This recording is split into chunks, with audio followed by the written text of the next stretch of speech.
Hi, my name is Ethan Nichols. I am a third-year philosophy, politics, and the public and English double major with a minor in political science, and I am from Cincinnati, Ohio.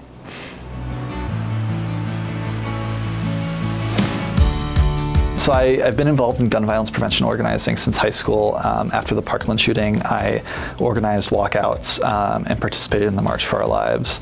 And since then, in 2018, I started a nonprofit, Students for Gun Legislation, which advocates for common sense gun reform measures and organizes students to get engaged civically, both at the local, state, and federal level.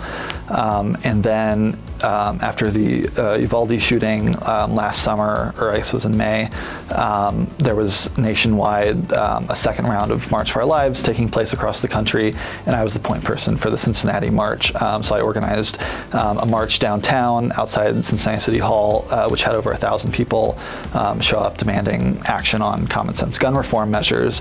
After that, in July of last summer, I was invited to the White House for the signing of the bipartisan gun safety legislation, which was the first piece of major gun reform legislation in over 20 years. So that was a really cool opportunity, and I got a call that I had been nominated for this Peace Builder Award from an organization called Ignite Peace, which is formerly the Intercommunity Justice and Peace Center here in Cincinnati. I received 8 nominations, I believe, and I don't really know how that happened, but I got a call that I had received the award, and they had said it was for my efforts around gun violence prevention organizing and community involvement. The ceremony was at Cintas Center, which I think was just really cool to have that kind of on campus and like bridging those two worlds for me.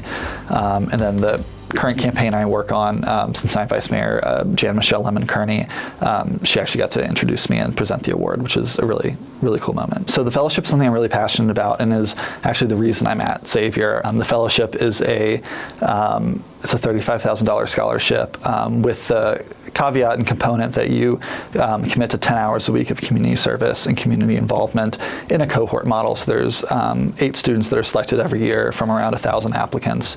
What I get to do is really important work, but it's also something that I think most college students don't get the opportunity to do, is you get the financial support and institutional backing to actually be engaged in communities. I volunteer mostly at the Music Resource Center in Evanston, which presents music lessons for students from kind of underprivileged communities that don't have access to after-school music programs.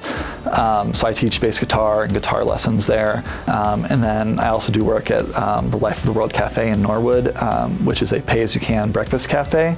It's really special that having this campus community is right here, and through the work of my fellowship, popping the Xavier bubble is something that I'm really passionate about, because I grew up around here. This is an actual community. There are real people here outside of our little bubble on campus. Already knowing these communities and everything, I think is really cool, because I get to kind of help bring my friends, my classmates outside of the classroom.